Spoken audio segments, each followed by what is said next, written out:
entertain you as usual at 8 p.m. I have new fresh songs to sing to you and for you to dance to. For reservations, call 0906-221-1524. I repeat, 0906-221-1524. Or visit facebook.com/RJBistro. First come, first serve. Don't forget your vaccination card. The holidays are coming, so book now.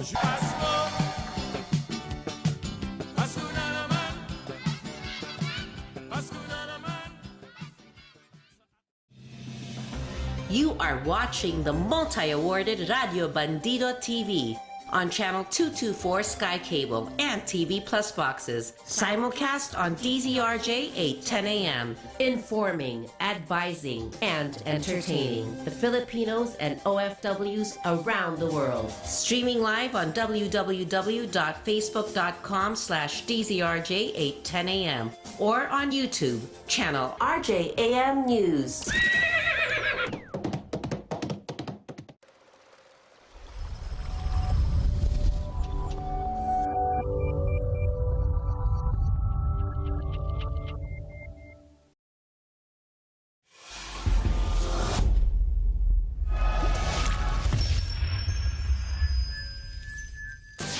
Watch and listen.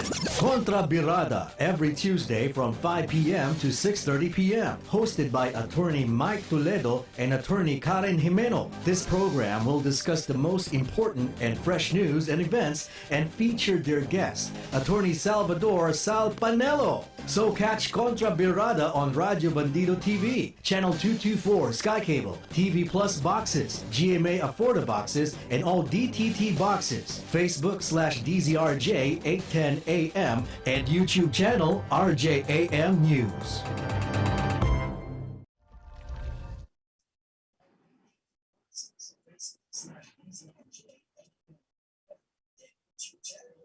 Hi, good afternoon, Attorney Mike. Good afternoon, Attorney Karen, sa lahat ng ating tagapakinig sa buong Pilipinas. Magandang hapon po sa inyo lahat. Yes, magandang hapon po sa inyong lahat, and thank you for joining us again today. And alam naman natin, no, ang pinakamainit na balita ngayon, Karen. Are you talking about the one that happened this afternoon? Very, very timely talaga ito ating palabas kasi siguro just a few, maybe at least when it came out in publicly, siguro mga an hour or so pa lang yata, ay nag-post na si Mayor si Inday Sara, na she is withdrawing her candidacy to run as mayor of Davao City, at ang papalit ay ang kanyang kapatid, at ang magiging vice presidente ay si Atty. Quintain. So hindi pa naman niya sinabi kung anong gagawin niya, no? Pero obviously her withdrawal means the strong possibility na tatakbo siya either bilang presidente or vice presidente. I agree, Attorney Mike. Yun lang yung parang pwedeng logical na mangyari after this. Kasi lahat nga, di ba, umaasa dati na magbago pa yung isip niya, including yung guest nga natin na laging special guest na si Secretary Sal Panelo. Sinabi na kinausap niya rin si Mayor Sara sa Cebu nung day na nangyari yung very well publicized na meeting supposedly between Mayor Sara and Bongbong Marcos. But based on yung shinare ni Secretary Sal Panelo, parang sabi niya mukhang may pag-asa pang magbago yung isip. So mukhang ito na nga yun. And actually for me, since the start of our TV show, we've been talking about Mayor Sara, and I felt nga na baka iniisip naman ng mga tao, bakit lagi na lang siya yung pinag-uusapan natin? But it's because she's really such a crucial part of this 2022 elections, because we've seen in the survey, she was always leading. And then, nung hindi siya nag-file ng certificate of candidacy niya during the deadline for filing for president, nagbago yung mga numbers based on the existing candidates na nag-file.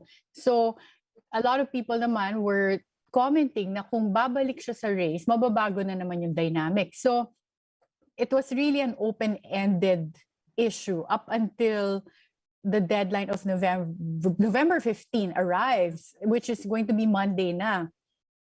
So, Kaya nga. what do you think? Mm-mm. Kaya nga, Atty. Karen, no? And I think most of us, although there were iba-ibang pag-iisip, no? May iba nagsasabi na once si Mayor Sara says something about a certain point, for example, talagang tinutuluyan niya yan. But you have to understand, ang sinabi naman niya ay hindi siya tatakbo. Sabi niya, ang sinasabi niya is may mga kondisyonis na noon, no? Na hindi siya tatakbo bilang presidente. So, hindi naman niya sinabing hindi siya tatakbo bilang vice president, no? So, pero hindi natin alam, no? So, at least categorically yun ang sinabi niya. But of course, at the end of the day, karapatan naman niya kung mag-iba ang kanyang isipan. Kung talagang nakita niya siguro na kinausap siya ng kanyang mga supporters, na kanyang mga pamilya na rin, at mga kasamahan. At nakita talaga nila na may talagang clamor, no? Based on the resulta ng mga surveys na maganda siguro ipagpatuloy ang mga magandang ginawa ng administrasyon. At the only way to do that is to, of course, siguraduhin na manalo sa darating na halalan. And sa ngayon, sa lahat ng mga pwedeng kumandidato sa administrasyon, siya ang pinakamalakas.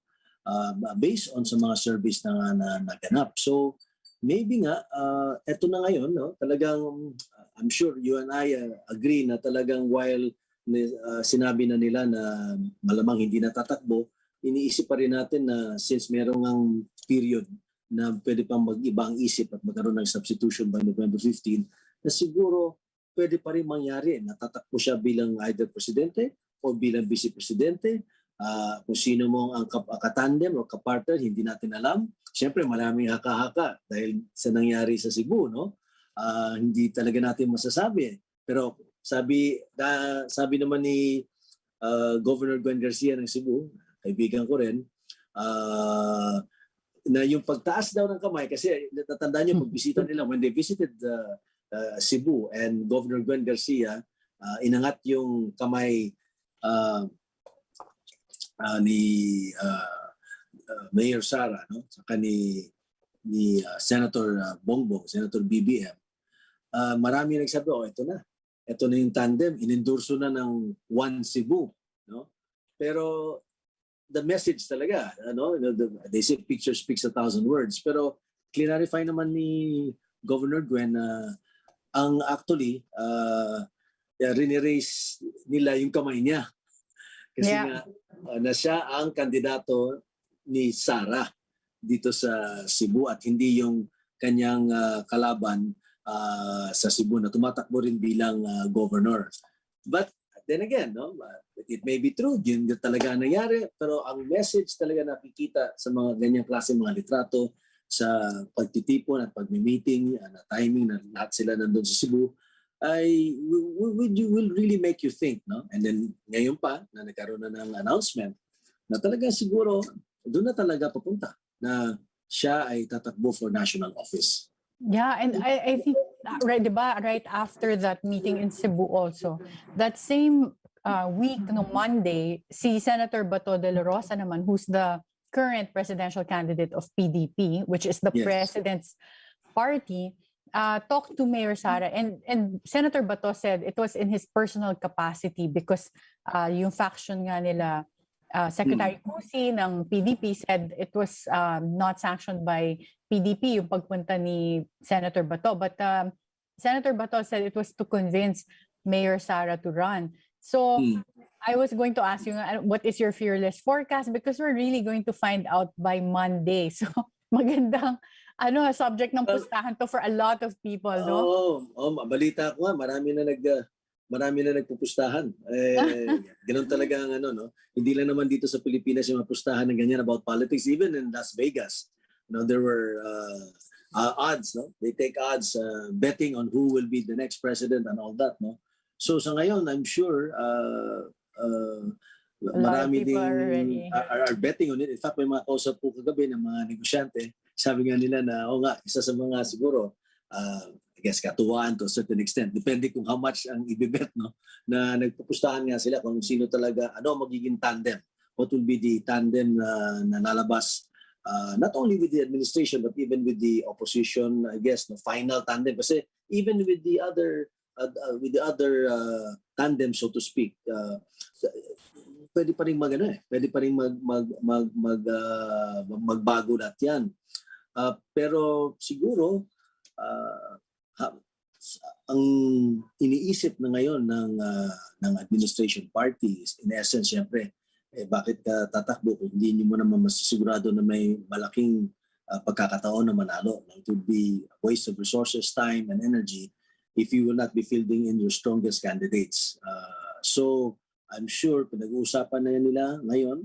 Ito na isa sa mga developments na nangyari na nag-withdraw na si Mayor Sara bilang to run for Mayor of Davao.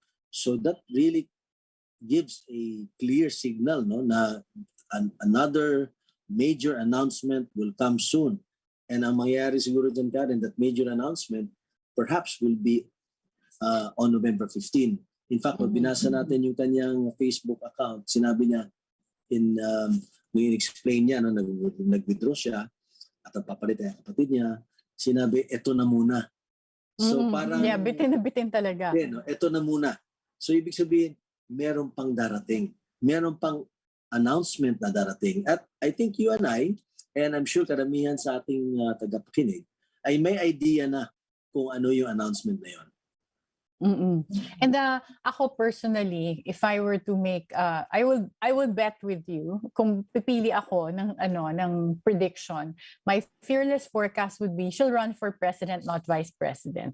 And I think I have my basis would be, part of it is also the analysis of Secretary Salpanelo and just on pure rationality. Na if she's going to leave Davao, which I feel that is very dear to her, tsaka passionately gusto niya talaga sana tapusin yung term niya, but then she had to face this predicament of deciding whether she'll run for president or not. Kung na-convince man siya, I think it's for a big position, to go for a bigger position instead of just vice president, where it's not really a position where you can have like a lot of difference or make a lot of difference in the country. Kasi nga, sa atin, ang vice president, it's not like in the US. You are a potential substitute for the president if something happens. But other than that, yung highest post that you can attain is only like a cabinet member.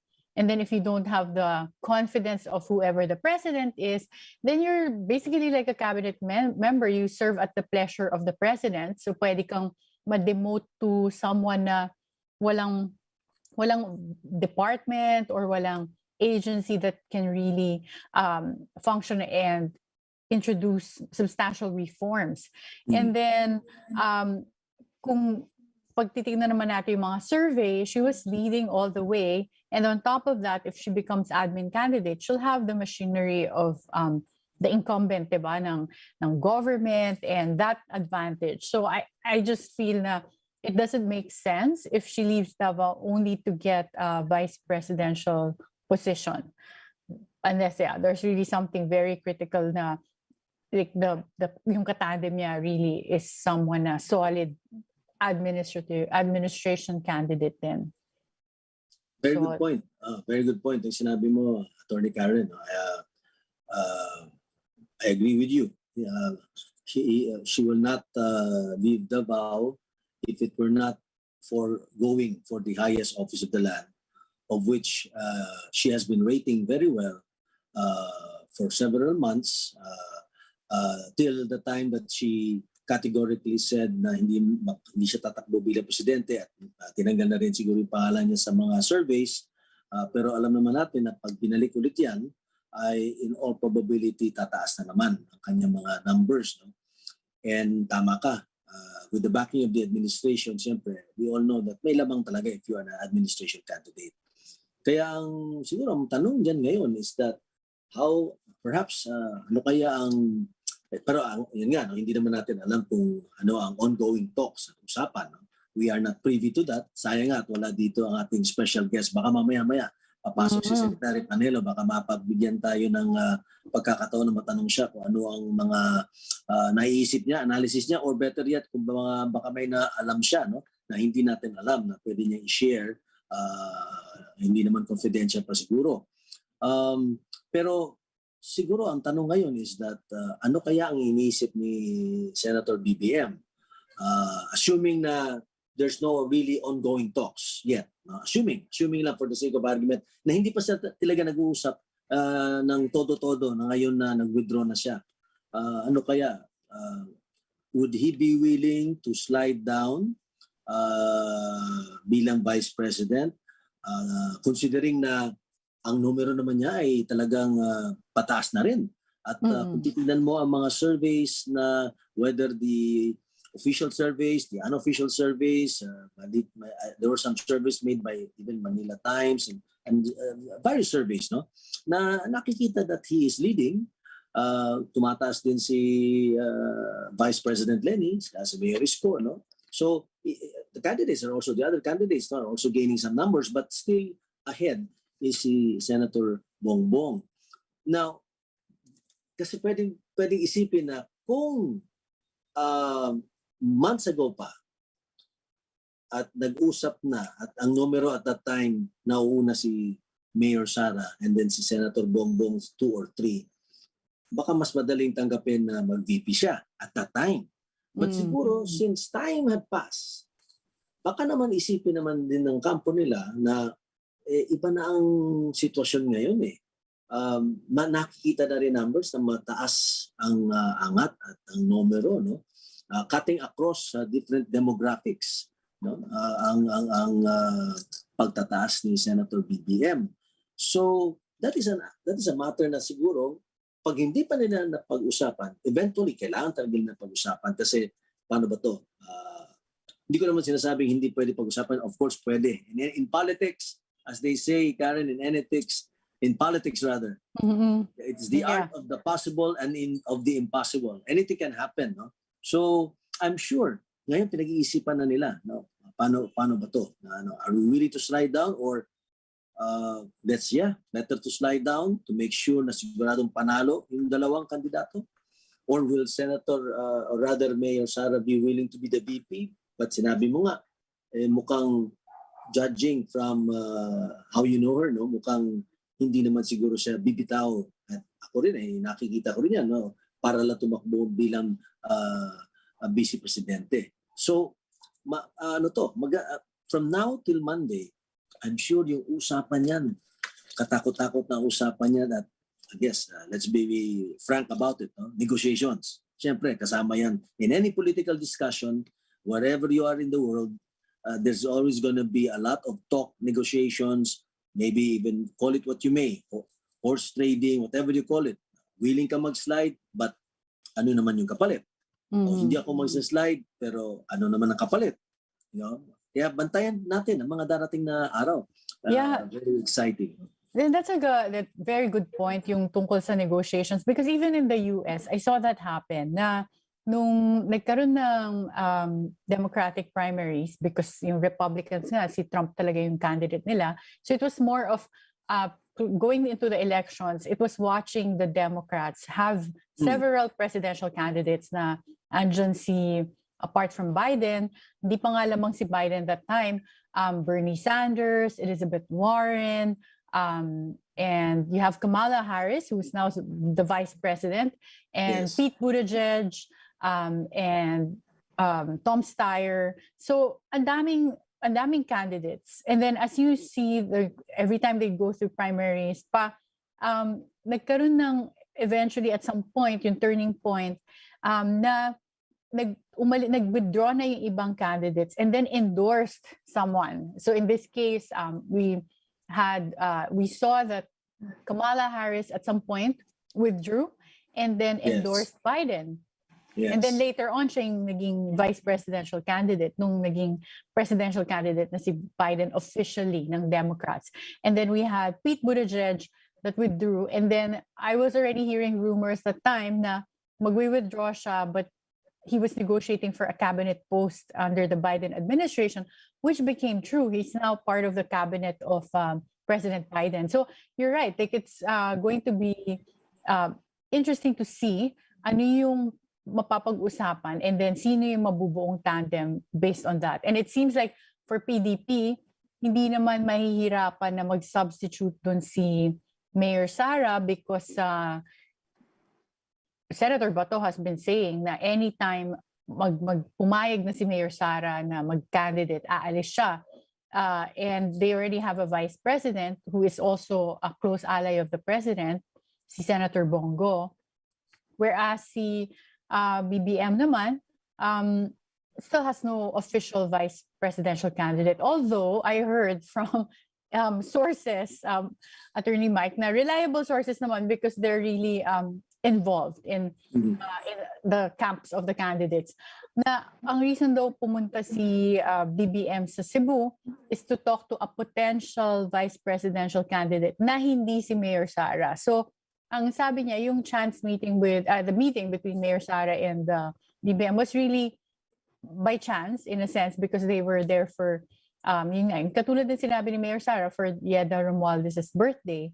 But not to meet talaga about politics na siya lang at si BBM. So, kung totoo yun at iba yung imi-meet dapat ni BBM, then there is really maybe a possibility na ang papasukan ni Mayor Sara is not to be the vice president of BBM but to be president either on her own or perhaps to replace nga the candidate of PDP.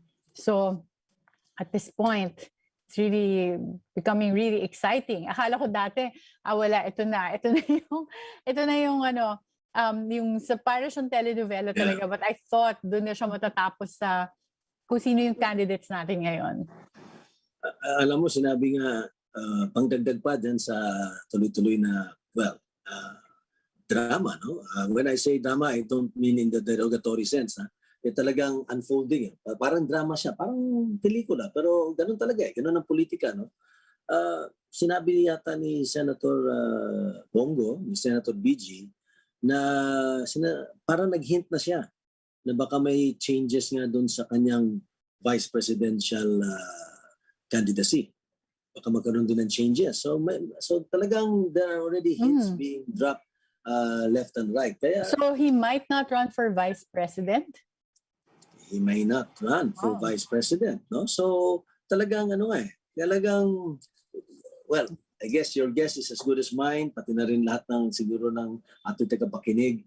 Talagang wala namang masasabing eksperto dito dahil hindi talaga natin nalalaman kung ano yung final na negotiations, ano yung final na usapan.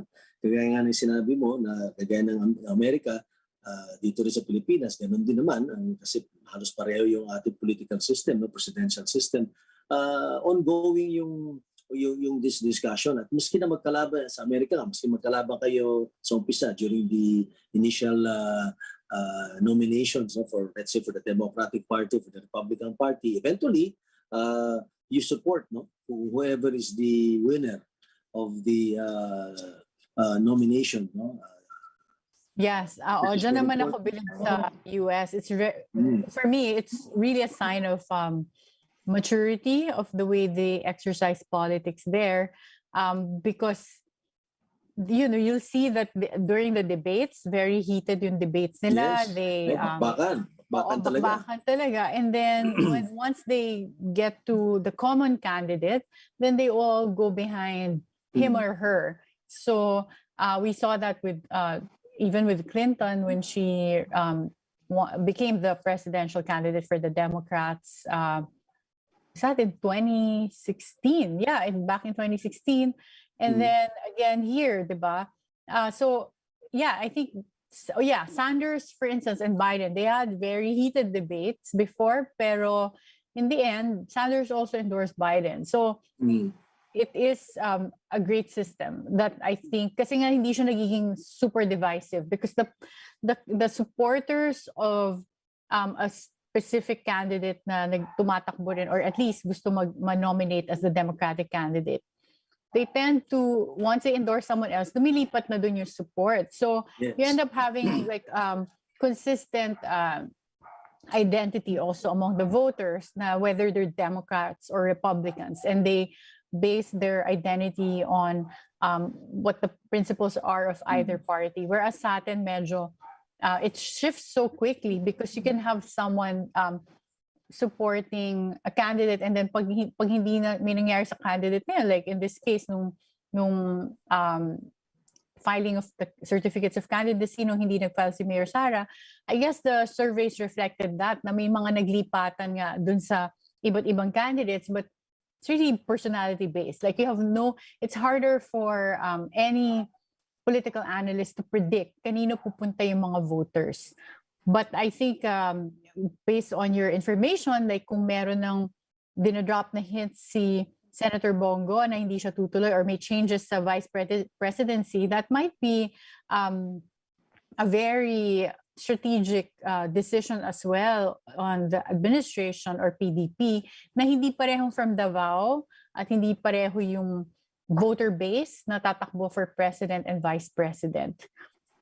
To maybe increase their chances kung kumuha sila ng someone na iba naman yung voter base. What do you call this? Yung kumbaga ang traditional thought, theory, is that ideally, no? Pero maybe it's not 100% true anymore, no? As compared to the past. Pero ideally nga, somebody from the north and somebody from the south, di ba? Para makuha mo yung northern votes and makuha mo yung southern votes. Ideally, siguro maganda rin, may babae, may lalaki, para makuha mo rin yung gender votes, no? So, theoretically, yan ang mga sinasabi ng mga political experts, no, na that would be the best combination. But may nababasa ako from some experts also as well na maybe that's no longer the shall we say, no longer 100% true. No? It's possible that still both of you can be from the north, and yet you will still do well in the voting. While it is true that there is a lot of diba, yung the Cebuanos voting as a bloc, the Ilocanos, the Solid North voting, or people from Mindanao, medyo nag-change na rin ng konti yan according to some experts based on some studies, no, some empirical data. Kasi ang mga millennials daw ngayon, yung mga demographics ng mga kabataan ngayon, ay hindi na sila masyadong, shall we say, localized in terms of thinking. Hindi na sila masyadong regionally, parang ako'y Cebuano or ako'y Bicolano. Oh, that's an interesting, that's an interesting thing. Yes. Parang ano na sila ngayon. Because I guess because of the access to the internet, the time they spend in social media as well, and the access to information that they had, which older generations did not have. It doesn't mean that they're not proud of their heritage. Let's say Cebuano, Bicolano, Bicolano, Ilocano, Sambuangueño, no, Baweño. They still are. But unlike in the past daw, na pag sinabi nilang, ay, ano yan, Batanggenyo, Batanggenyo, basta vote ko kasi Batanggenyo yan. O Caviteño, boboto ako niya, automatic. Ngayon daw, according to some studies, dahil sa karamihan ng mga botante natin, by the way, a large majority also of our voters, assuming na nakapag-register sila, no, ay manggagaling dyan sa young age group na yun nga, social media savvy. So, may study din daw, no? May nabasa ako, may nakausap din ako na nagsasabing baka hindi na talaga kailangan na north and south. No? For example, assuming lang for the sake of argument, mag-usap si Isko, for example, and then si Bongbong, for example lang, ano? It doesn't mean north and south, pareho silang north in a way, no? Kasi Manila, tapos Ilocos. So, we'll see. Hindi na ganon yung hard, hindi na tinatawag na hard and fast rule. Of course, I'm sure meron pa rin yung kahit paano, no? Merong effect. But yun nga, parang hindi na kagaya nung dati. So let's see. Isa sa mga nakakatuwang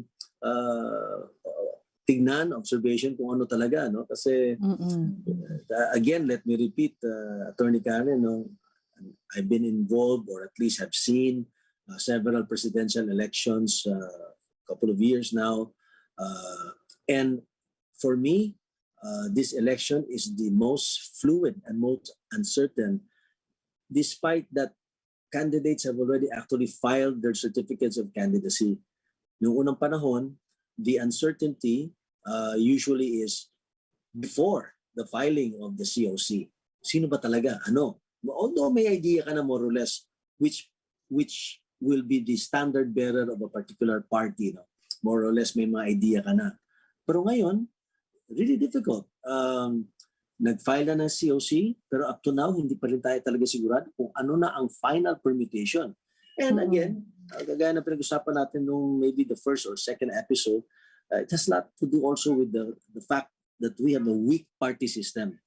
Ang party system natin dito, you alluded to it earlier also, about the Democrats and the Republicans. Ang party system natin dito is weak in the sense that it is not the party that creates the candidate. Hindi ang partido ang gumagawa kung sino ang kandidato na naniniwala sa kanilang paninindigan, sa kanilang mga fundamental beliefs, no, as perhaps a socialist or a libertarian, or di ba, or a free market advocate, or di ba, ang nangyayari dito, kung sino ang popular na tao, hahanapin ng partido. At sabihin, I agree. Dito ka na tumakbo. At kasi may chance na mas manalo, di ba? Whether or not that particular person truly believes in the ideals, vision, and what you call this, the political ideology of a particular party, if assuming that party even has a particular. I agree. I was going to say, pag nagre-reflect ako, if you were to ask me, give me any political party, Lakas, PDP, NUP, I won't be able to say what they stand for. Hindi talaga clear sa akin. It's never been really about the political parties here, at least. But just to go back to what you said, it's good to hear na hindi na regional ang voting patterns, at least based on the analysis of your friend na nag-iiba siya because ako I'm Ilocano, basically almost solid Ilocano from both my mother's side, my dad's side, but particularly on my mother's side, 100%. We're from Batak, both grandparents, so we're from what they call the solid north. Yeah. So sa akin, it's always amazed me how solid we are, and that was kind of almost inculcated in me rin na pagka north, we're very proud to be from the north, and we always genuine Ilocano. Yes, GI talaga. But yeah, it's I don't think maybe that the younger generations act that way, so it's going to be enlightening once we see the voting patterns for 2022. Yeah. But in the meantime, let's take a break.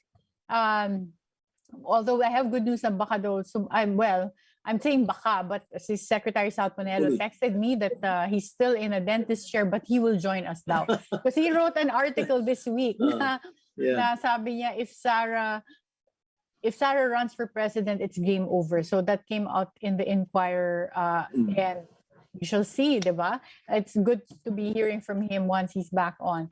But in the meantime, let's take a break. Sure. Okay. Huwag po kayo umalis. I'll see you in a bit. Be enlightened with inspiring stories. Interesting biblical features. And insightful interviews with the pillars of our Catholic faith. Power to Unite with Elvira. Welcome the newest addition to our lineup of explosive anchors. A veteran broadcaster, a sports news anchor, race car driver, columnist, and reporter. Ira Panginiban and his program Free Spits. Free Spits, a parody of free speech, a right we always abuse. Free Spits, freewheeling discussions, no holds barred. Free Spits, the real sentiments of the Filipino people. Free Spits and Ira Panganiban, 5 p.m. to 6 p.m. Monday, Wednesday, Thursday, and Friday on Teleradio Bandido TV, Channel 224 Sky Cable, TV Plus boxes, GMA Affordable Box, and all DTT boxes. Also heard on DZRJ 8:10 a.m. Also seen on Facebook/DZRJ 8:10 a.m. and YouTube channel RJAM News. Bangon na! Tanghali na! RJ na!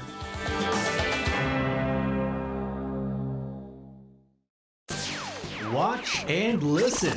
Kontra Birada every Tuesday from 5 p.m. to 6:30 p.m. Hosted by Attorney Mike Toledo and Attorney Karen Jimeno. This program will discuss the most important and fresh news and events and feature their guest, Attorney Salvador Sal Panelo. So catch Kontra Birada on Radio Bandido TV, Channel 224 Sky Cable, TV Plus boxes, GMA Affordable boxes, and all DTT boxes. Facebook/DZRJ 8:10 a.m. and YouTube channel RJAM News.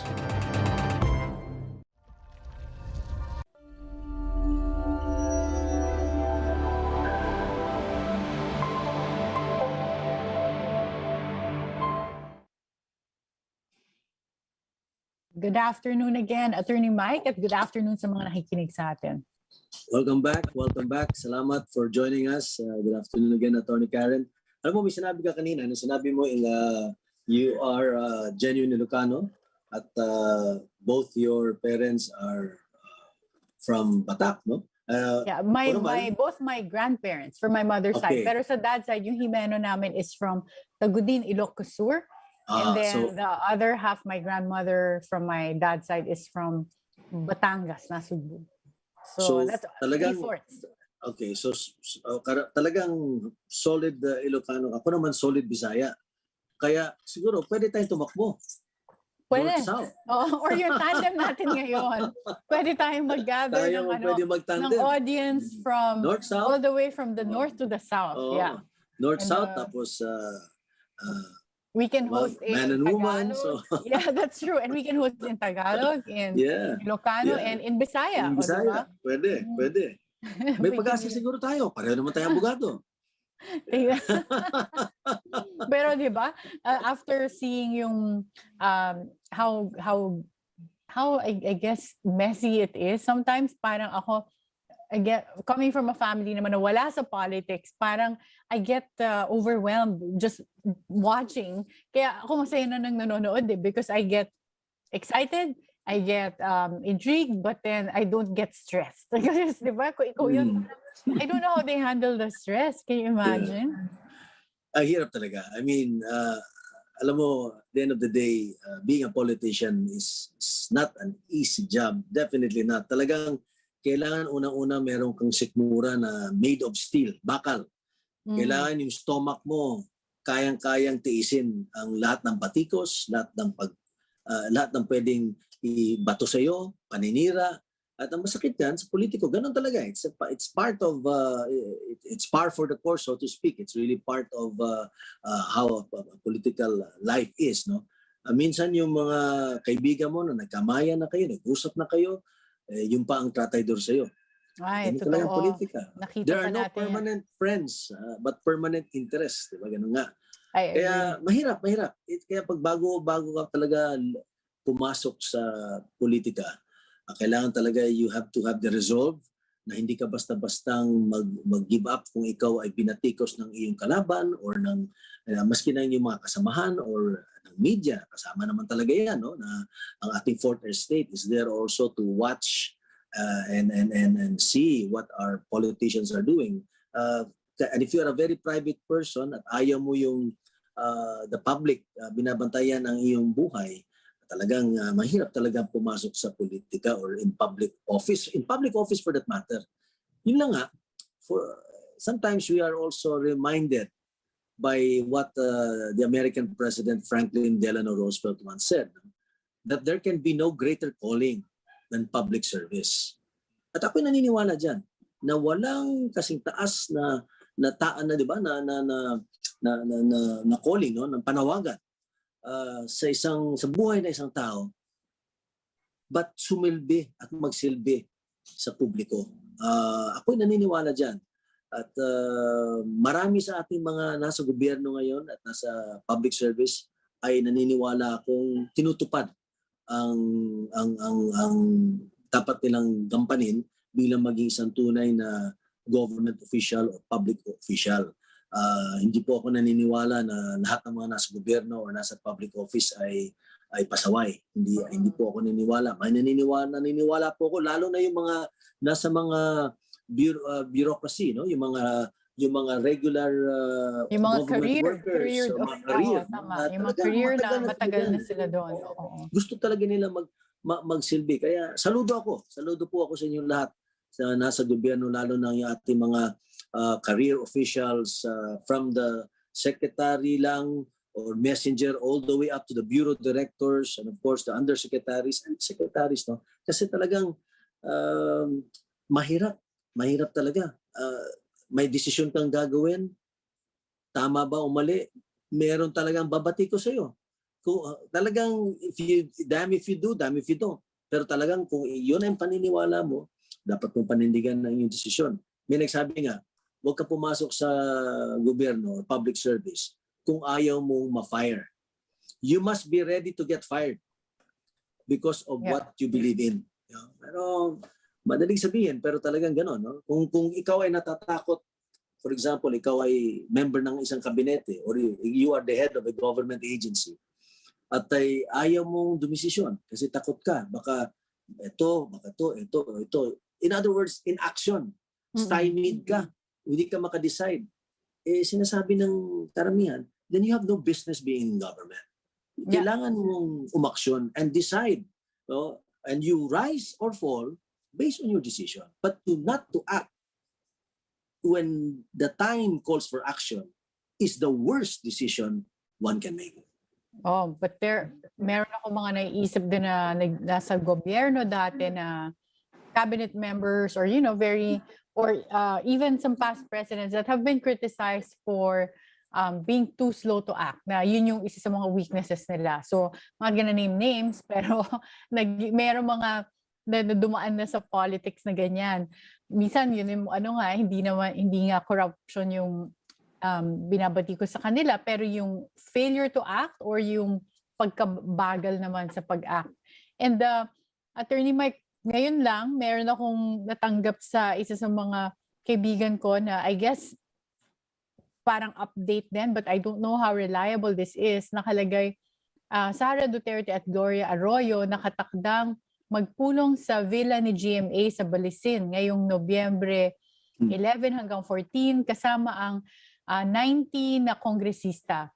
Ayon sa mga sources, aasahang gagawin nilang pinal sa nasabing pagpulong ang pagtakbo ni Sara bilang vice-pangulo ni Bongbong Marcos. Again, I'm reading this pero hindi ko alam kung this is reliable kasi ang nakalagay lang dito, Bantay Nakaw Coalition. So, I don't know how verified that information is, but I'm just sharing it with you and everyone sa mga nakikinig sa atin at sa viewers natin. Alam mo, hindi talaga natin alam no, kung may katotohanan yan o wala. No? Pero kung meron mang usapan between former President PGMA and si Mayor Sara, ako'y naniniwala na pwedeng magkaroon ng usapan. Bakit? Dahil, first of all, magkalapit sila.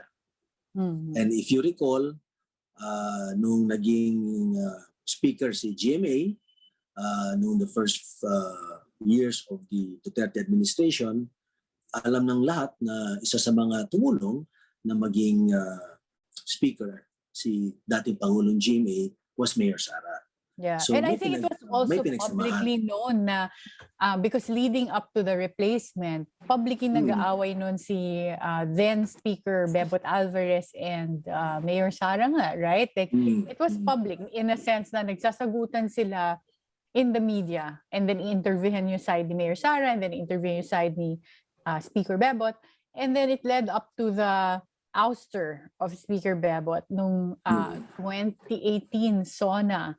So you're right, at ang pumalit nga is na speaker is si former President Gloria Arroyo. So by the way, si PGMA is also running Yes, yes. If I'm not mistaken, siya yung nag-file na tatakbo biglang congresswoman. And I wouldn't be surprised if pag tumakbo siyang congresswoman, she will also would want to, again, run for the speakership. Yeah, I was in a dinner this weekend, and one of the people there is a good friend of former President Arroyo, and I was asking out of curiosity who PGMA will support for President Gan, which presidential candidate, and she said hindi niya pa alam, but she said, and I asked like what about her? What are her plans? Ang sabi nitong person na to is that she plans to become speaker again. So I think you're right.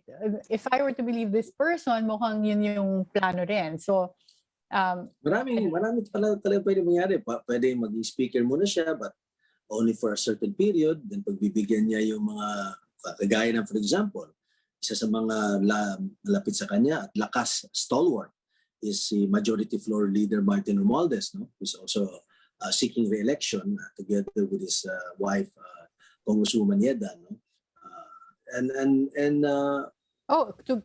Along with Yeda, so paano yun? Magkaiba silang district na tatakbuhan? Party list. If I'm not mistaken, party list si Congresswoman Yeda. So makikita natin na pwede, no? Pwede and Martin is, of course, alam natin si Kong Martin, sa magaling din na abogado, and makita mo naman that he's doing a great job as majority floor leader, which is also a very difficult job, being a majority floor leader. Kaya marami pa yan. Maybe I'm getting a little ahead of myself, no, regarding dun sa mangyayari sa Kongreso. But yun nga, marami mga pwedeng permutations na mangyari. Maraming negosasyon. Kaya nga, maniwala ka, maraming negotiations ngayon na pinag-uusapan. For example, cabinet post. Siguro may isa sabihin, sige, payag ako, pero ako ang responsible na mag-a-appoint ng 4. Ako magbibigay ng 4 o 5 pangalan sa certain cabinet positions. Or dapat siya ang maging speaker or maging Senate President. No? Kaya talagang from now till November 15, katakot-takot na usapan yun. Katakot-takot na negosasyon. Kaya, well, at least we're here to watch and analyze, yeah. But I hope that yung mga nakikinig sa atin at yung mga nanonood will be with us along the way to dissect and analyze this with us. I'm sure sila din ay I'm sure looking for information, naghahanap sila ng informasyon kung ano ba talaga nangyayari kasi it has become really of national interest to a lot of people also kasi ano na ba talaga yung final tandem, no? Kaya etong development na to, itong bagong mga developments na unfolding na at habang nag-uusap tayo, I'm sure tuloy-tuloy pa. Baka bukas meron na tayong panibagong news na naman regarding this matter, no? Kaya subaybayan po natin mabuti at by the time Monday comes, doon na siguro by Monday, when the last day for the filing of substitution allowed by the Comelec rules expires, then yun na talaga, makikita na talaga natin na yan na ang tandem for the administration, ito na yung sa opposition. Kasi may narinig din ako mga kwento, I don't know how true, siyempre, we're just sharing naman, nagsishare naman tayo dito, na sa kampo naman ni VP Lenny daw, kinakausap na rin daw naman ang kampo ni Manny Pacquiao. So baka magka-consolidation? May mga kwentuhan na ganyan. As to whether it's true or not, to be honest, I don't know. Although for me, Attorney Mike, last Thursday, I was just with Buddy Zamora, who's campaign manager of for Pacquiao. Yes. And in our lunch, tinatanong ba kayo? Hindi, kumakain lang kami. Kumakain, sige. So tinatanong siya ng iba na kaibigan namin, totoo ba na mag-vice president si Pacquiao for Lenny? And from what I heard during that conversation, hindi daw. Tuloy pa rin as president. So, hindi narinig ko. Minsan talaga, ang dami ko minsan naririnig sa news or whether it's not news na either official or yung mga usapan din ng iba. And sometimes, yung mga, kahit yung mga independent na hindi sila media outlets pero maglalabas sila ng post on Facebook or social media. And unfortunately ngayon, di ba, it is also a way of digesting information na hindi naman natin ma-verify kung saan galing yon. Kung ano-ano lang yung naririnig ko, but there's always also sometimes a coincidence na in a given situation may maririnig ako about yung mga candidates. So that's at least one of the ways na nafi-filter out ko rin alin yung totoo or hindi. But at the end of the day, it's always all of this influx of information na hindi mo alam kung ano yung totoo or hindi until the candidates themselves make an official announcement. Because it was the same with Vice President Leni Robredo. Yes. Up until nag-announce siya, marami akong naririnig before na tatakbo na lang siya for governor of Sorsogon, maglo-local position na lang siya. So it's really hard to predict kung ano yung mangyayari or magiging official na statement until we hear it from them, no? Yung mga people concerned. Alam mo, sa tingin ko, Atty. Karen, sa ngayon, dito na, just few more days remaining till Monday, di ba? Till November 15. Sa tingin ko, ang nasa isip ngayon ng mga iba't ibang partido at iba't ibang kandidato, they will make a realistic assessment, a clear, honest to goodness assessment. Saan na ba tayo? Kasi, kunyari, kung ang objective nyo ay talagang manalo, whatever, whether you're opposition, administration, or in between, whatever, ang pinag-uusapan, I'm sure ngayon is, saan na ba tayo ngayon? Saan ba tayo ngayon sa survey? Saan tayo sa pondo? Saan tayo patungo? Saan tayo sa suporta? Pag nakita nila, for example, a particular candidate or a tandem na medyo hanggang doon na lang yata talaga sila, despite what they have been doing, syempre mag-iisip na ngayon, kung itutuloy ko to, mauubos lang ako, at wala naman, matatalo ako. Di siguro mas maigi, since gusto ko pa rin maging relevant at mag-survive, lapit na ako sa isang kandidato. Di ba? Lalapit ako sa isang kandidato at sabihin, sa'yo na lang ako susuporta. Patayin mo muna yan. Di ba? I think andito na ang special guest natin. But nandiyan na ba? Mukhang nandiyan na si Secretary Sal Panelo. But Nandiyan na ba siya? andito na siya. Well, kasama na natin siya ngayon. Tignan na lang natin kung... Pero narinig ko na yung boses niya. Medyo mamaya pag break natin, Atty. Karen, magiging mobile lang ako, no? Kasi meron din ako importante meeting na pupuntahan. Pero sasama pa rin ako, papasok ako habang mobile. Gagayahin ko yung style ni Secretary Sal. But mabalik lang very quickly dun sa punto ko, no? Very quickly lang. Diba? Go ahead, ngayon, yes. na nag-iisip na sila. So siguro kung ako sabihin ko, I want to be relevant. I still want to be able to participate. Diba hanggang dito lang talaga ako.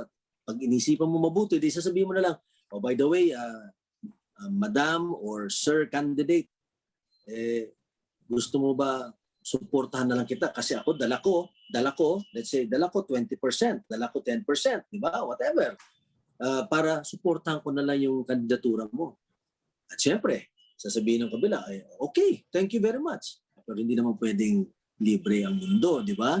So pwedeng sasabihin mo, pero, pwede ba ang usapan natin I will be able to appoint 3 of the cabinet members pag nanalo ka. Diba? Maraming ganyan. Ganun usapan, horse trading yan O pwede bang, ganito na lang, yung partido ko or yung grupo ko as suporta sa iyo, ma-reimburse na lang ako dun sa lahat na nagastos ko for the past year. Diba? Pwede rin ganun. Diba? Reimburse nyo na lang ako. At okay na, suporta na ako sa iyo. So maraming permutations talaga. Ikaw naman kung ikaw ay leading ka na, syempre rule in politics, ako naniniwala ko, should always be, politics is addition, never subtraction. Addition. Pag sinabi mong, for example, hindi na natin yan sila kailangan. Malaking problema yan. Hindi na natin kailangan yung parang yan, itong grupo to. No? Because politics is addition. The more people that you have to support you, the better of your chances of winning. Kaya siguro, doon din ang iisipin na kung sino man yung leading or number 2, sasabihin nila, o sige, papasok siya. Kaysa, pag hindi mo kinausap, baka pumunta pa doon sa kabila. Lumakas yung pangatlo. You never know. Kaya nga talagang ongoing yung discussion yan. At tuloy-tuloy ang mga pag-uusap kung paano na to. Kasi if the party or the candidates will really realize na hindi na talaga sila umaangat, I'm sure they're willing to support someone else. And that someone else who's higher would be willing to listen. Pakikinggan din nila, paano ba to?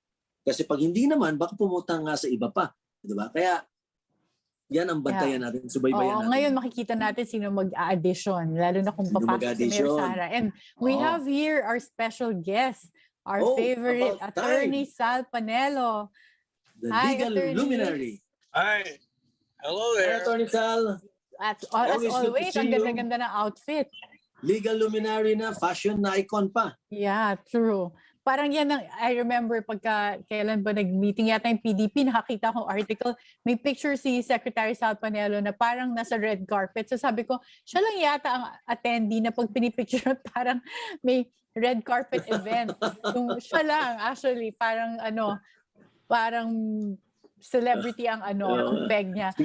Siguro, Karen, okay. tanungin mo na si So I saw your article on the Inquirer, yung, there's a recent article that came out this, I think November 6, about if Sara runs, it's game over. So maybe you can share with us your thoughts. Kasi mukhang magkakatotoo na. Well, as I have repeatedly said in my show, kaya rin ng aking nakita sa ground. Talagang gusto ng tao ay si Sara Duterte. That is why when I talked to her nung nakaraang Sabado ba yan? Yeah, Saturday. Sa Cebu? Yes, sa Cebu. Yung after she talked with Bongbong Marcos, few minutes after that, ako ang kausap niya. Isang oras kami may nag-usap.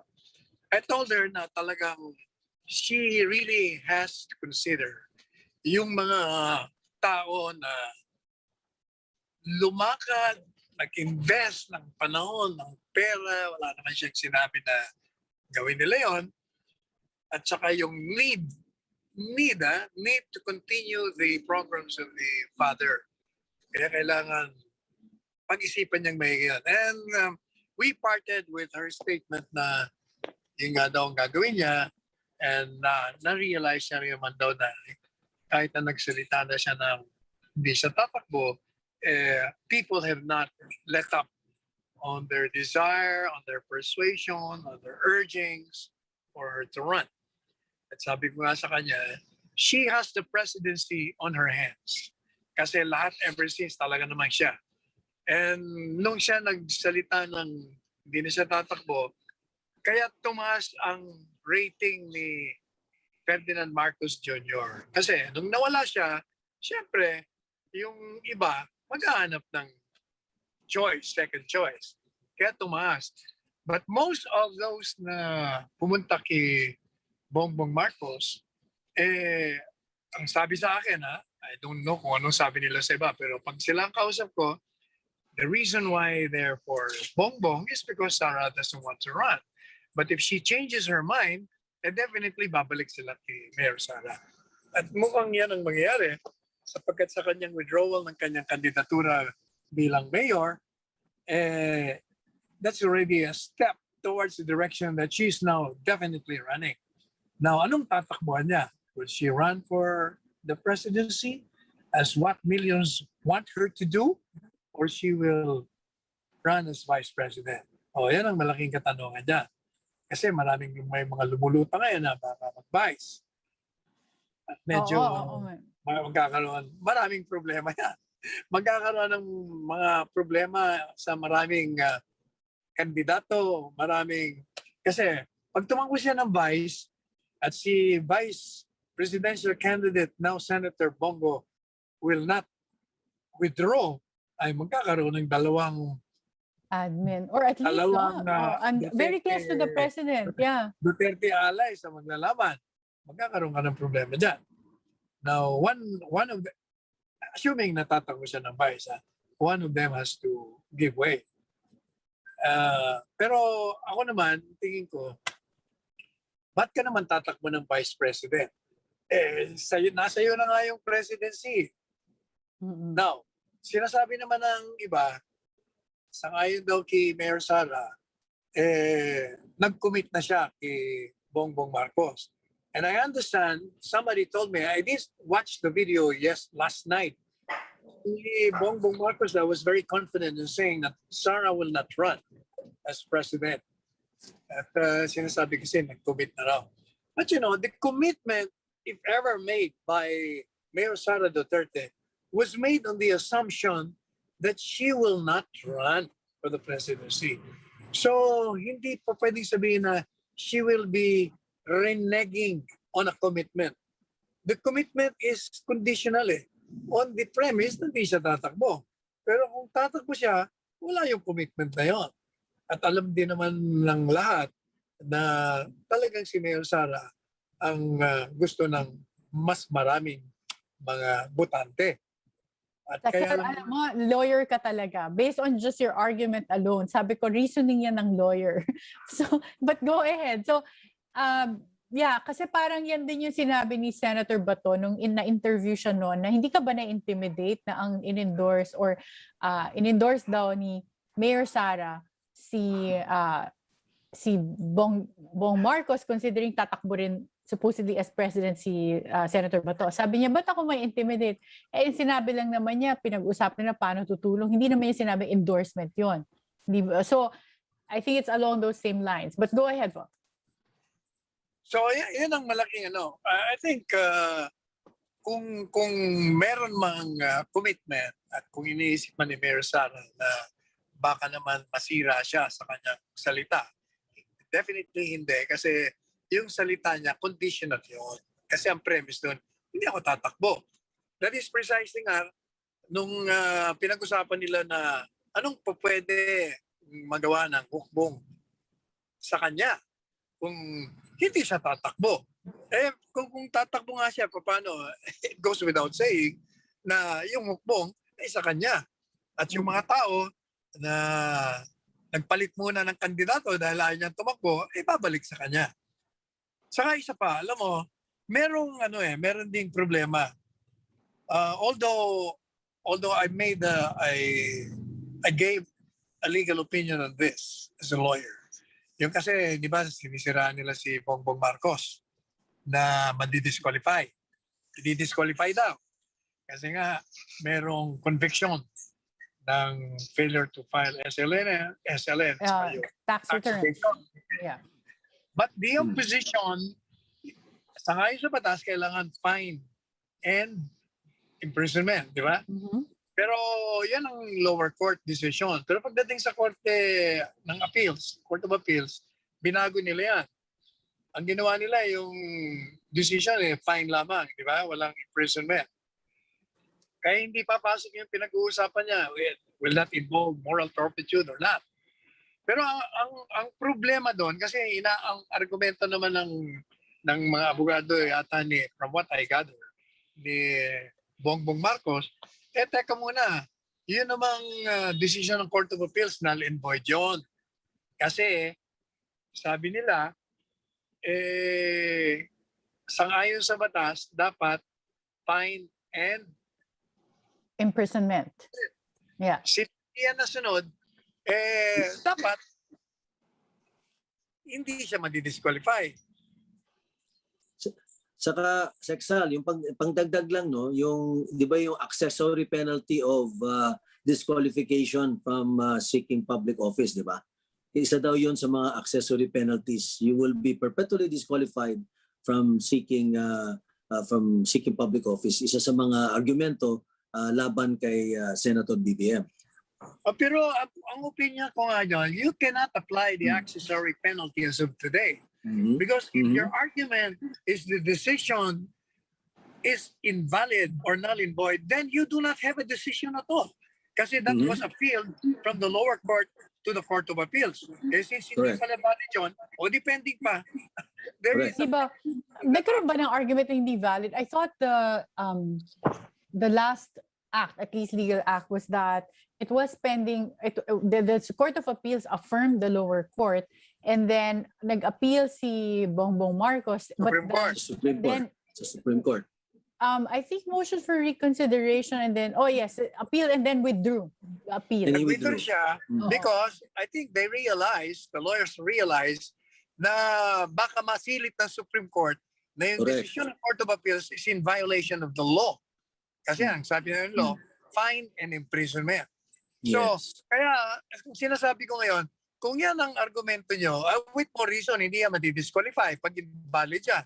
Kasi yung lower court decision, hindi pa final. Kasi invalid yung Court of Appeals eh. Eh, in-appeal pa lang yun eh. So, ibig sabihin, pending pa. Wala pang final decision doon. Okay, Diba? Of course, they very- can always argue, hindi, ano na yan, dahil hindi na natuloy yung appeal. Hindi rin, not necessarily, kasi natuloy yung appeal. Kaya lang sinasabi mo na mali yung decision. So it's still a legal issue. Now, It is yan ang legal. magiging problema ni Bonget o ni Bongbong.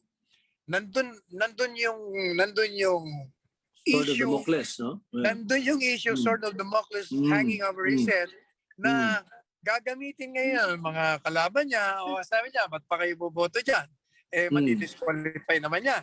O yan ang magiging problema. Hindi mo alam kasi kung i-disqualify siya ng COMELEC o hindi, o pag dumating sa Korte Suprema, i-disqualify siya. Kaya, yun din na siguro ang dapat isipin ni Mayor Sara. If she runs for Vice President, hindi niya rin alam kung anong mangyayari dun sa kanyang magiging presidente. Apart from that, makakalaban niya pa yung kaalyado ni Presidente Duterte. O kaya maraming ano yan, the Maraming political factor. dynamics of Sara Yes. Duterte is ever changing.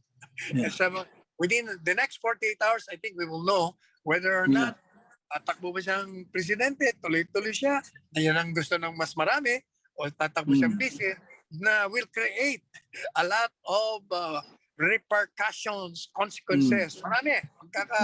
Siguradong may problema.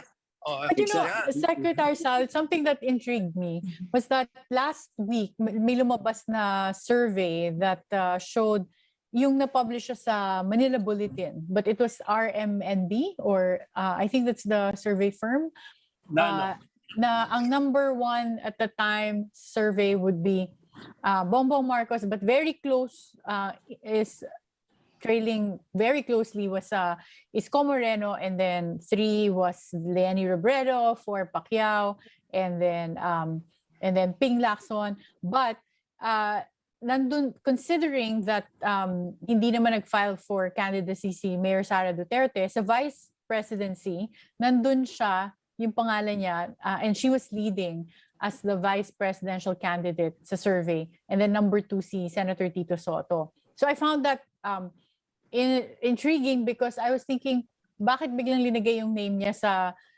vice presidency, considering hindi naman siya nag-file for VP, and consistently, kung hindi rin naman siya nag-file for president, then dapat linagay pa rin siya sa president na survey, or just not include her in both.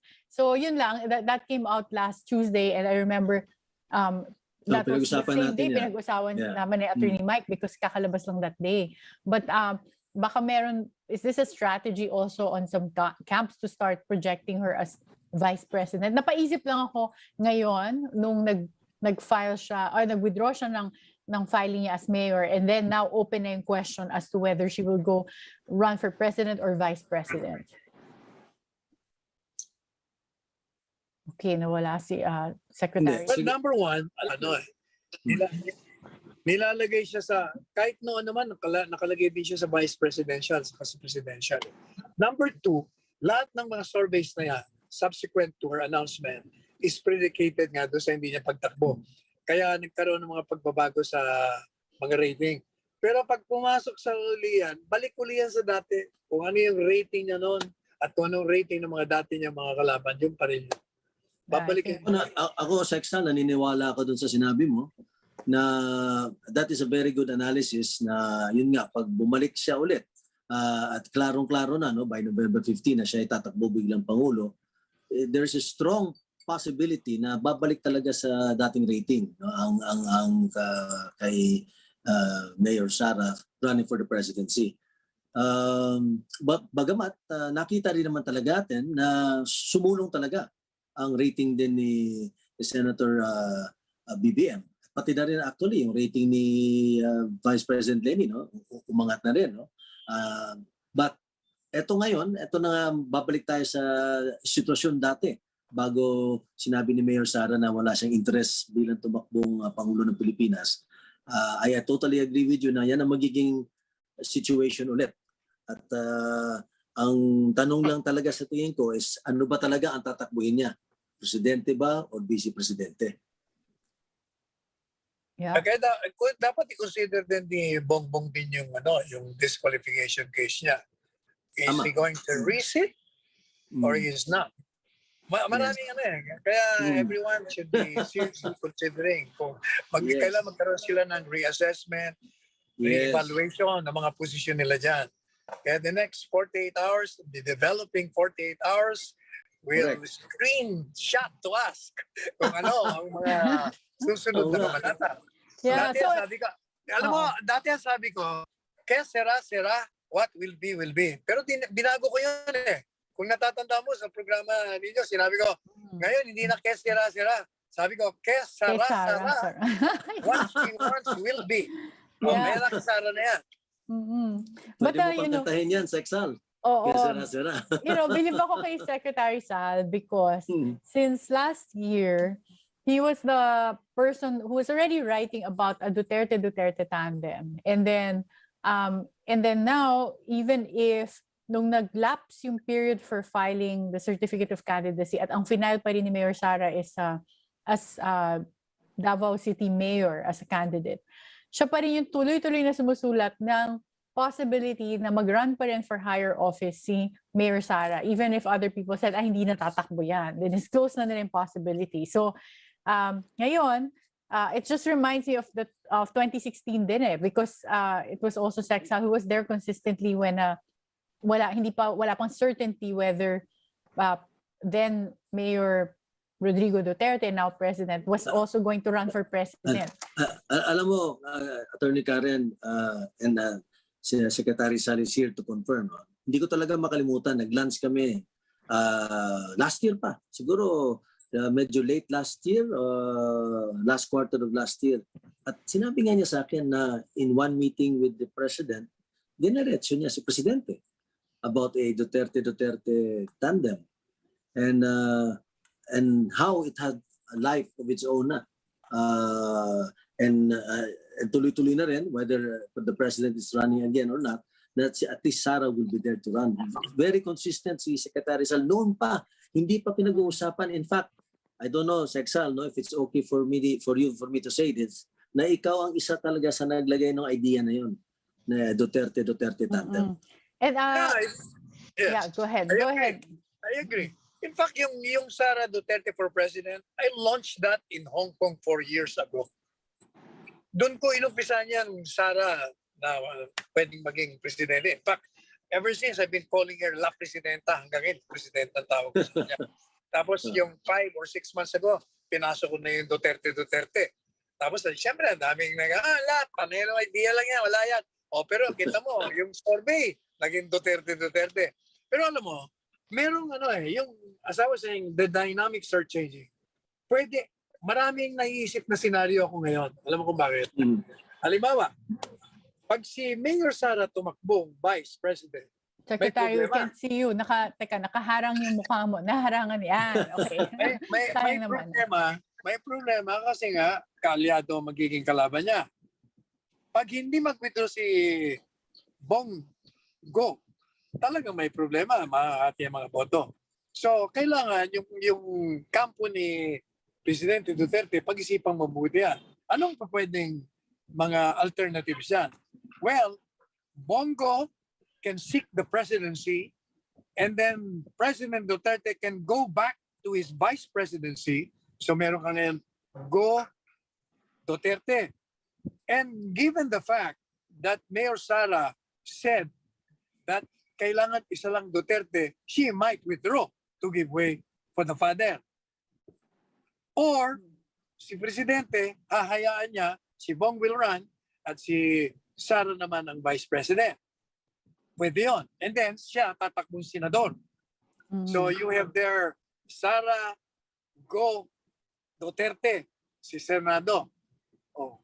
Pwede rin naman na Sara, and yun naman talagang gusto ng lahat ng mga naniniwala sa kanya, Sara, and then si Bongo, kahit na hindi niya maging katandem yon for whatever reason, tutuloy yung Bongo at tuloy naman ang Presidente Duterte sa Senado. So, pwedeng Sara, Bongo, Duterte. Oh, yan ang Ang dami mga... talagang permutation. But just to may papakita akong picture na shinare ni Secretary Sal Panelo nung nasa Cebu siya. I don't know if you can see my camera, but as you can see here, ang t-shirt pa ni Secretary Panelo dito President Sara. So, konting tulog na lang, by Monday, we'll really find out kung ano yung magiging combination ng mga candidates. And we hope that we can have here again Secretary Sal, because then exciting na naman yung pag-uusapan natin, because lahat ng sinasabi natin ngayon will be able to see how it plays out by Monday, which is the deadline for the filing of the yung substitution ng lahat ng candidates. So yung mga nagsabi rin na well, as you can see, kung pati sa Senate na baka tumakbo daw si President Duterte as Senator, makikita natin yung results by Monday. Saan ka na ba ngayon, Sexal? Galing ako sa La Union, from La Union, galing ako ng Zambales, Tarlac, Pampanga. Bukas naman, nasa Quezon kami, Laguna. And then the day after, we will be sa Bicol naman.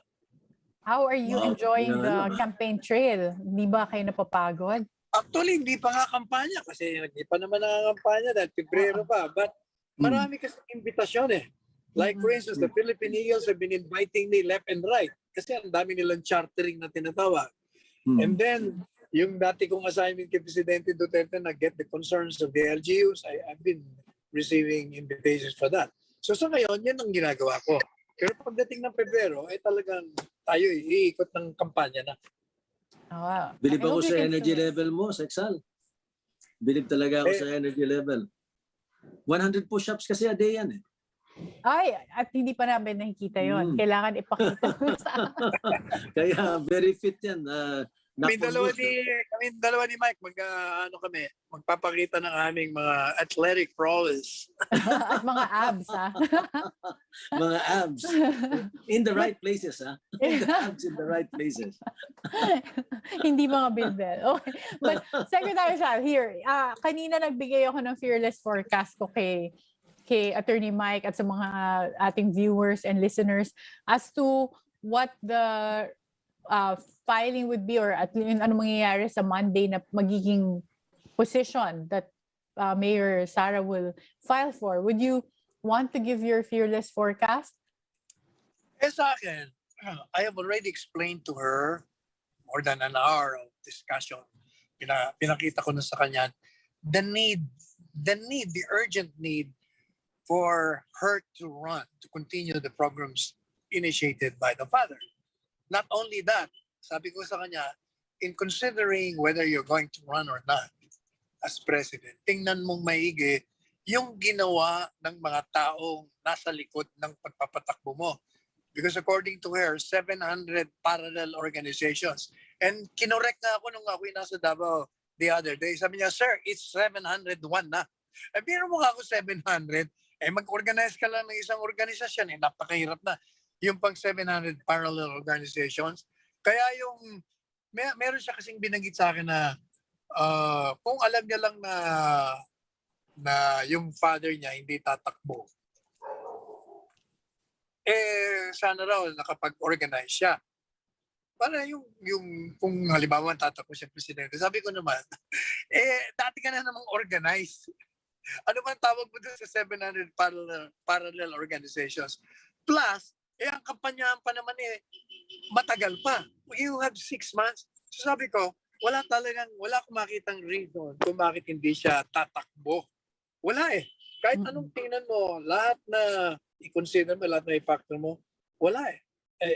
In fact, I think even the diehards of Bongbong Marcos are admitting the fact na kung tumakbo si Mayor Sara, talaga may problema. Kaya, alam mo, ewan ko, kung gusto ko sana magbigay ng advice, pero baka naman sabihin na, mahirap na, baka tayo mapalata pa. Pero, ang advice ko para kay Mayor Sara, talagang since ginuhit na ng tadhana na maging presidente siya, wag niya nang tanggihan yun.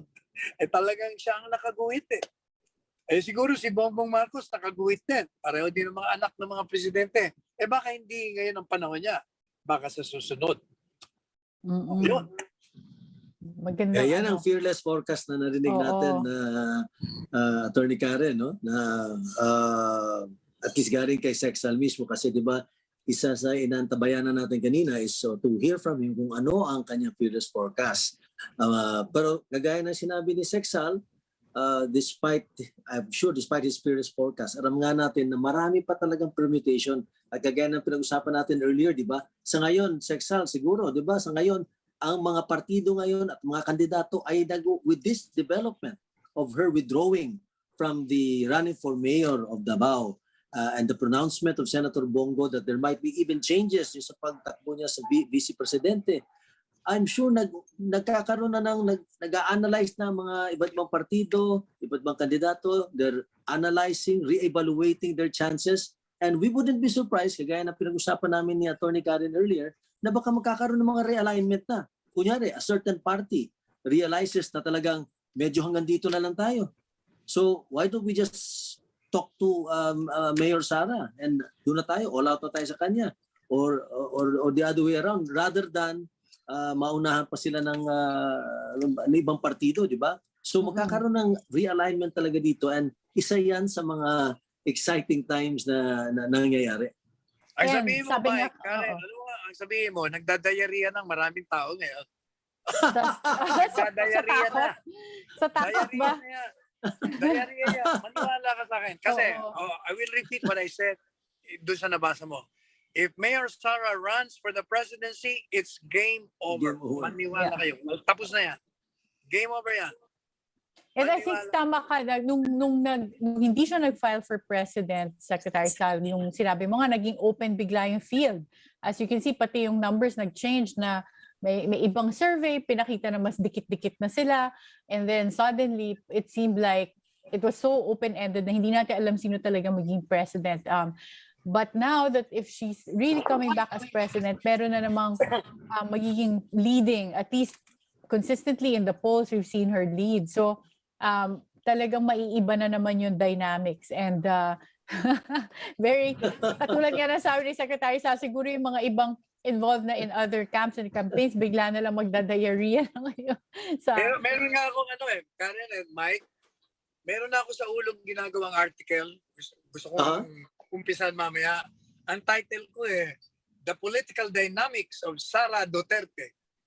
Well, I'm sure the past have, ako, kaya sinusubaybayan ko siya because it was so exciting to just see what you would write and then how things would change by the week or as we go on. So ngayon, very timely na you just wrote about this nung Saturday about if Sara runs, it's game over. And then suddenly, today, we get this news that she withdrew her certificate of candidacy as mayor and then will probably run for either president or vice president. So we're looking forward to hearing about, reading your next article, Secretary Sal.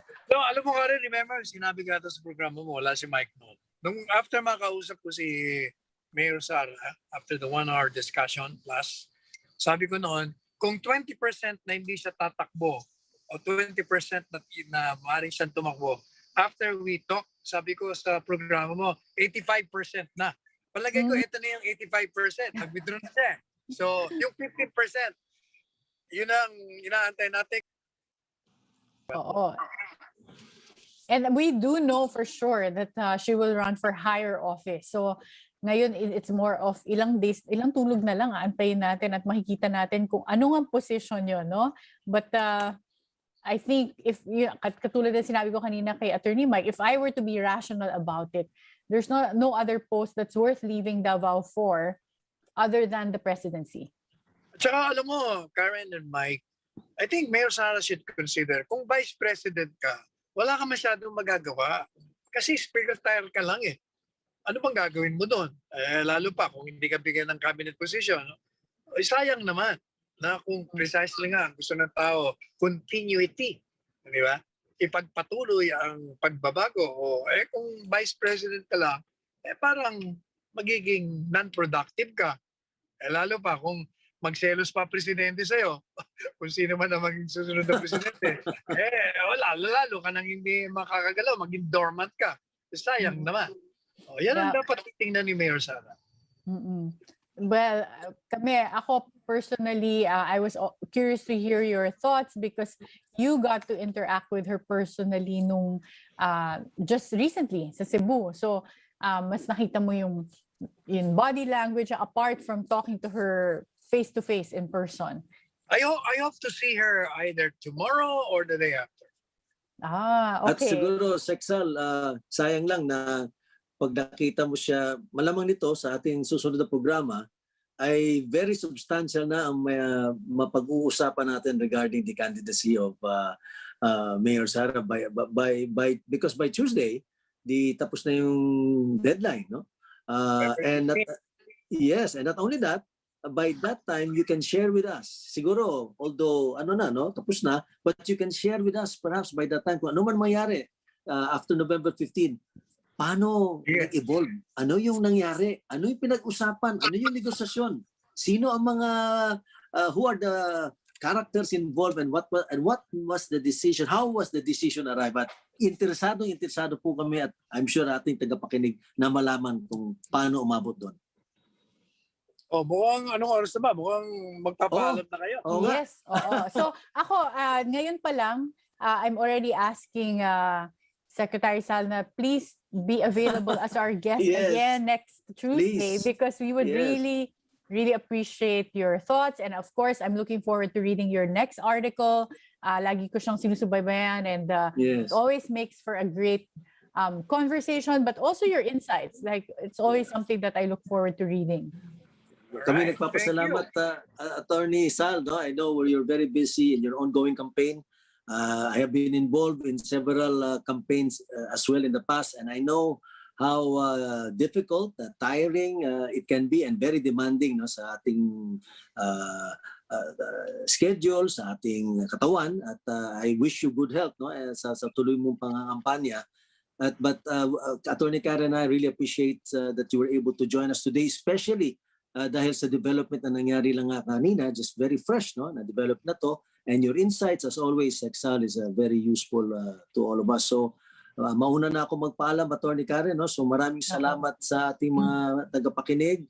Huwag niyo pong kalimutan na sumama sa amin every Tuesday, 5 to 6:30 dito sa Radio Bandido. Dito sa aming programa na kasama natin si Atty. Karen. So, good evening po sa inyo lahat, Secretary Sal, at maraming po salamat, Atty. Karen. At syempre kanina pinag-uusapan namin ni Atty. Mike na ako naman from the north at siya from the south. So I will also greet in my native tongue of Ilocano na imbag nga rabai at agyamanak sa inyong lahat. At thank you also for joining us again, Secretary Sal. So aasa kami na kasama ka ulit namin next week, next Tuesday. So good night, and we'll give the final word to you, Secretary Sal. Well, thank you very much for having me, Attorney Karen and Attorney Mike. I hope the Filipino people will wake up tomorrow or the day after in jubilation for the triumphal announcement of the Sara presidency. Good night, everyone. Good night. Good night. Okay, see you next week. Bye-bye. Bye-bye.